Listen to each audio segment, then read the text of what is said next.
Hello students, यदि आप मेरे चैनल में पहली बार आए हैं तो इसे सब्सक्राइब करना ना भूलें। अभी हम लोग क्लास 9 मैथ की एक्सरसाइज 11.4 का क्वेश्चन नंबर 8 करेंगे। इसमें उन्होंने बोला है, a dome of a building is in the form of a hemisphere, from inside it was white washed at the cost of ₹4989.60। If the cost of white washing is ₹20 per square metre, find the. तो ये क्या बोल रहे हैं, हमें क्या करना है, inside surface area of the dome निकालना है और दूसरे में क्या करना है, volume of the air inside the dome निकालनी है। तो पहला पार्ट कर लेते हैं। हमें दिया क्या है पहले वो एक्सप्लेन कर देता हूं। एक डोम दिए जो हेमिस्फेरिकल शेप के, डोम मतलब एक छत होता है, तो मैंने इसको हेमिस्फेयर ड्रॉ किया है। तो इसमें क्या क्या दिया हमें, total cost of white washing दे रखा है 4989.60, इतने रुपीज। ओके, और कॉस्ट कितना दे रखा है पर मीटर स्क्वायर, ₹20 दे रखा है। ये सब रुपीज में है। ओके, ये रुपीज में है ये। तो फर्स्ट पार्ट में हमने क्या निकालना है, इनसाइड कर्व्ड सरफेस एरिया, यहां पे पूछा हुआ है। ओके, तो ये बड़ा आसान है।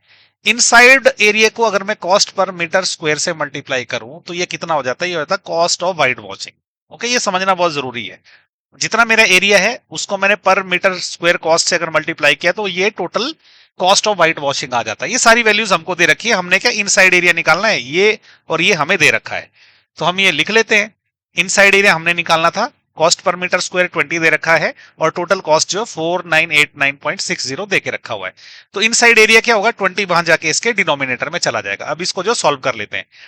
यहां पे क्या है, सबसे बड़ी जो दिक्कत है, ज्यादातर लोग गलती कर लेते हैं, वो क्या गलती होती है, हमने करना है 4989.60 डिवाइडेड बाय 20।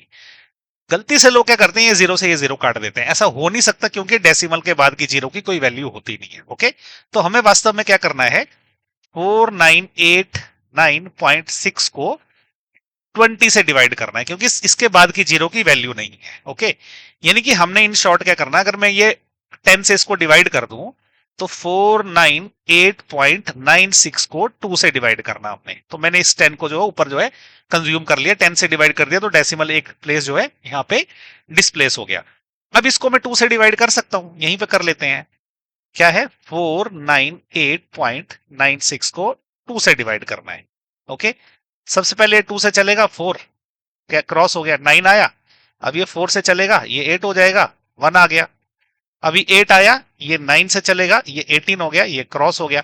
अभी डेसिमल के बाद का 9 आया, मैं यहां लिख लेता हूं क्योंकि जगह खत्म हो गई। डेसिमल के बाद का 9 उतरा, तो इसके बदले डेसिमल लगेगा, ये 4 से चलेगा, ये 8 हो जाएगा। अब 1 बच गया। अब 6 से जो लास्ट का ये नीचे उतरा, तो ये 8 से चल जाएगा क्योंकि ये 16 होता है। ओके, तो कितना आ गया हमारे पास इनसाइड एरिया, 249.48। कितना आएगा ये, क्योंकि जो है कॉस्ट मीटर पर स्क्वायर में है, जो ये एरिया जो है मीटर स्क्वायर में आएगा। ओके, तो 249.48 मीटर स्क्वायर आ गया। तो ये आ गया आंसर इसके फर्स्ट पार्ट का। ये समझना बहुत जरूरी है, बस ये वाला पार्ट नहीं समझ आया फिर से रिवाइंड करिए, समझिए, कमेंट करके मेरे को पूछिए अगर कुछ डाउट है तो। अभी नेक्स्ट पेज पे सेकंड पार्ट कर लेते हैं। तो देखिए सेकंड पार्ट में हमको वही हेमिस्फेयर दे रखा है, इसका कॉस्ट ऑफ व्हाइट वॉशिंग दे रखा है 4989.60 रुपीज। ओके, और cost per metre square 20 rupees दे के रखा हुआ है। और हमने जो इसके फर्स्ट पार्ट में inside area curved surface area 249.48 metre square जो है निकाला है। सेकंड पार्ट में हमने निकालना है इसका वॉल्यूम ऑफ एयर इनसाइड, मतलब हमने इस हेमिस्फेयर का वॉल्यूम निकालना है। तो इस हेमिस्फेयर का जो वॉल्यूम निकालने के लिए मुझे इसकी रेडियस पता होनी चाहिए। ओके, तो रेडियस निकालने के लिए हम क्या करेंगे, इस कर्व्ड सरफेस एरिया का यूज करेंगे। तो कर्व्ड सरफेस एरिया होता है 2 πr², ये हमने निकाल रखा है 249.48। अब मुझे क्योंकि आर निकालना है, आर में ये रहने दूंगा, बाकी जो है 2 π को उस तरफ लेके चला जाऊंगा, तो ये डिनोमिनेटर में चला जाएगा। अब आर निकालने के लिए इसका स्क्वायर रूट निकालना पड़ेगा। तो ये हो जाएगा 249.48 अपॉन 2 π का स्क्वायर रूट। पाई की वैल्यू डाल देते हैं, ये हो जाएगा 249.48 multiplied by 7 divided by 2 into 22, क्योंकि जब पाई की वैल्यू डालेंगे तो 22 नीचे आ जाएगा डिनोमिनेटर में और 7 न्यूमिनेटर में चला जाएगा। अब जो है ये स्क्वायर रूट निकाल लेते हैं यहाँ पे। देखो इसको मैं कैसे निकालूंगा, ये जो है 249.48 multiplied by 7 divided by 2 multiplied by 22।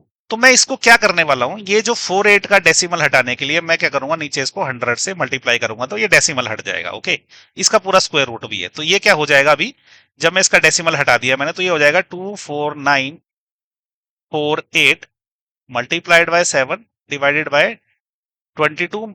2 multiplied by, ये 22 को मैं क्या करता हूँ 11 मल्टीप्लाइड बाय 2 लिख लेता हूँ और मल्टीप्लाइड बाय 100 है। इसका मुझे निकालना है स्क्वायर रूट। अब मैं इस 24948 को पहले 2 से डिवाइड करता हूं, यहां पे कर लेता हूं। 24948 इसको डिवाइड करेंगे हम 2 से, ये वाले 2 से। ओके, तो जैसे मैंने इसको कैंसिल किया तो हमारे पास क्या आ जाएगा, ये आ जाएगा 1 2 4 7 4। ओके, इस 2 से जब किया तो ये 2 अभी कैंसिल हो गया। अब क्या करेंगे, इस 2 से करेंगे डिवाइड। ओके, ये 2 से जब इसको कैंसिल करेंगे तो क्या आएगा, इस 2 से जब मैं इसको कैंसिल करूंगा तो ये आ जाएगा 6 2 3 7। ओके, 6 2 3 7। अब ये 11 से करेंगे। ओके, तो 11 से मैं डिवाइड ही कर लेता हूं, देखते हैं क्या आता है। ये आ जाएगा 6 2 3 7, इसको डिवाइड हम कर रहे हैं 11 से। ओके, तो सबसे पहले तो क्या है, ये 5 से चलेगा, ये हो जाएगा 55। ये आ जाएगा 7, 3 आया। अब 6 से चलेगा, ये आ जाएगा 66, ये आ जाएगा 7। अब ऊपर से 7 आया तो ये 7 से चलेगा, तो ये 567 आ गया। तो जब मैंने इसको पूरे को कैंसिल किया ना इसको, तो ये कितना आ गया, ये आ गया 567। ओके, तो हमारे पास क्या बच गया है, 7 मल्टीप्लाइड बाय 567 और ये डिवाइडेड बाय 100 बचा है। 567 के क्या फैक्टर निकाल लेते हैं। ओके, यहां निकाल लेता हूं मैं। 567 के मुझे निकालने हैं फैक्टर। पहले 7 से ही चला लेते हैं, आराम से हमको पता चलेगा, क्योंकि 8 7 जार होते हैं 56 और ये 1 हो गया। अब क्या, क्योंकि हमको स्क्वायर रूट निकालना है तो मैं 9 से कर लेता हूं, 9 इंटू 9 हो गया ये। तो ये कितना हो गया हमारे पास, 7 इंटू 9 इंटू 9 इंटू 7। ओके, ये देखो 5 जो 567 है वो 7 इंटू 9 हो गया, तो 7 इंटू 9 ये हो गया। ये ऑलरेडी एक 7 था और नीचे डिवीजन में 100 भी है। अब क्योंकि हम इसको पूरे का स्क्वायर रूट निकालना है इसका पूरे का, तो क्या होगा, अब ये 2 7 के बदले एक 7 बाहर आएगा, ये 2 9 के बदले एक 9 बाहर आएगा, और ये जो, सॉरी नीचे 100 है, 1000 नहीं है, ये जो नीचे 100 है उसके बदले 10 आएगा, तो ये कितना हो जाएगा, 63/10। तो ये हो जाएगा 6.3। तो हमने जब इस पूरे एक्सप्रेशन को सॉल्व किया, इस पूरे एक्सप्रेशन को जब मैंने आपको स्टेप बाय स्टेप बताया, तो ये 6.3 आ गया। तो हमारी जो रेडियस आई वो आई 6.3 मीटर।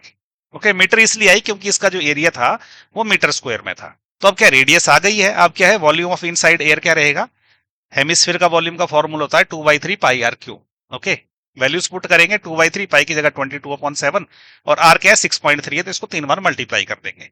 अब कैलकुलेशन के लिए मैं यहाँ पे थोड़ी सी जगह डिलीट कर लेता हूँ, खाली कर लेता हूँ जगह थोड़ी सी। यहाँ पे मैं लिख लेता हूँ एक्सप्रेशन पूरा, 2/3 22/7 6.3 6.3 6.3। सबसे पहले अगर आप देखो, ये 7 से अगर मैं 6.3 को काटूंगा तो क्या रहता है, 7 9 जार होते हैं 63, तो क्योंकि ये 6.3 है इसलिए 0.9 हो जाएगा। ओके, 3 से अगर इसको मैं काटूं तो ये 0.3 हो जाएगा। अब 6.3 इंटू 6.3 कर लेते हैं, वो यहीं पे कर लेंगे हम। 6.3 मल्टीप्लाइड बाय 6.3 क्या होगा, ये 3 3 होते हैं 9, 6 3 होते हैं 18, क्रॉस 6 3 अगेन 18, 8 लग गया, 1 रिमाइंडर रह गया, 6 6 होते हैं 36, 36 प्लस 1 हो गया 37, ये हो गया 9 16 और 1 रिमाइंडर है तो 1 प्लस 7 8, 8 प्लस 1 9 हो जाएगा और ये 3 हो जाएगा। तो ये कितना हो जाएगा, डेसिमल कहाँ लगेगा, 1 2 डिजिट्स पहले, तो 1 2 डिजिट्स पहले ये लगेगा यहाँ पे, तो 39.69। ओके, तो अभी क्या हुआ, 2 2 इंटू 22 हो गया 44। ओके, ये 6.3 को जब हमने इन दोनों से कैंसिल किया तो ये 0.3 आ गया, और 6.3 को 6.3 से मल्टीप्लाई किया तो ये आ गया 39.69, ये यहाँ पे निकाला है। ओके, तो अब हम फर्दर क्या करते हैं, इसको फर्दर सॉल्व करते हैं। हम ये 0.3 को 39.69 से मल्टीप्लाई कर देते हैं, तो यहाँ पे कर लेते हैं 39.69 को हम मल्टीप्लाई करेंगे 0.3 से। अब 3 9 होते हैं 27, 7 लगा, 2 रिमाइंडर रह गया, 6 3 होते हैं 18, 18 प्लस 2 हो गया 20, अगेन 2 रिमाइंडर रह गया, 3 9 होते हैं 27, 27 प्लस 2 हो गया 29, अगेन 2 रिमाइंडर रह गया, 3 3 होते हैं 9, 9 प्लस 2 हो जाएगा 11। डेसिमल कहाँ लगेगा, 1 2 3 डिजिट से पहले, तो 1 2 3 डिजिट से पहले, तो ये कितना हो गया, ये हो गया 11.907। ओके, तो जब हमने इन दोनों को मल्टीप्लाई किया तो ये हो गया 11.907, 44 पहले ही था। अब इसको 44 से मल्टीप्लाई कर लेते हैं, 11.907 इसको मल्टीप्लाई करना है 44 से। 7 4 जार होते हैं 28, 8 लगा, 2 रिमाइंडर, 0 से मल्टीप्लाई करेंगे तो 2 रिमाइंडर लग जाएगा, 4 9 जार होते हैं 36, 6 लग गया, 3 रिमाइंडर रह गया, 4 1 जार 4, 4 प्लस 3 7, और ये 4 से मल्टीप्लाई करेंगे 4 हो जाएगा, क्रॉस 4 से मल्टीप्लाई करेंगे सेम डिजिट रिपीट हो गया, तो ये हो जाएगा 8 2 6 7 4, ऐड करेंगे ये हो जाएगा 8 0, और 8 प्लस 1 होगा 9, 7 और 13 हो जाएगा, 1 रिमाइंडर रहेगा, तो 8 प्लस 4 होता है 12, 2 लग गया, ये 5 हो गया। तो डेसिमल कहाँ लगेगा? 1 2 3 डिजिट से पहले, तो 1 2 3 डिजिट से पहले यहाँ पे। तो ये कितना हो गया? 523.908। ओके, तो ये आ गया आंसर। तो इतना जो है इसका इनसाइड वॉल्यूम आया एयर का। तो आई होप आपको ये जो है समझ आ गया कैसे हुआ। कैलकुलेशन अगर नहीं समझ आई तो एक बार फिर से जो है रिपीट करके देखिए। तो इसी के साथ जो है एक्सरसाइज 11.4 का क्वेश्चन नंबर 8 हो गया। इस चैनल के सारे वीडियोस सभी स्टूडेंट्स के लिए फ्री है, और यदि आप मुझे सपोर्ट करना चाहते हैं तो आप थैंक्स बटन का यूज करके मुझे सपोर्ट कर सकते हैं, या चैनल की मेंबरशिप लेके भी मुझे सपोर्ट कर सकते हैं। इस तरह के अच्छा कंटेंट बनाने के लिए मुझे आपकी सपोर्ट की हमेशा जरूरत पड़ती है। यदि आप YouTube से देख रहे हैं तो मुझे सब्सक्राइब कर लें, फेसबुक या इंस्टाग्राम से देख रहे हैं तो मुझे फॉलो कर लें। इसके अलावा मेरे चैनल पे जाएं, उसमें आपको और भी बहुत अच्छे अच्छे वीडियोस मिलेंगे। अगर आपको वो भी अच्छे लगे तो उनको भी लाइक करें और शेयर करें। उन वीडियोस पे अच्छा कमेंट करें, उनको जो है थोड़ा लंबा वॉच टाइम दे, जिससे सोशल मीडिया प्लेटफॉर्म पे इनकी रेटिंग बढ़ेगी। अगर इनकी रेटिंग बढ़ी तो उससे मुझे भी फायदा मिलता है, और जो स्टूडेंट्स जिनको इनकी इन वीडियो की सही में जरूरत है, सोशल मीडिया प्लेटफॉर्म जो है उन स्टूडेंट्स तक भी इन वीडियोस को पहुंचाता है। Thank you.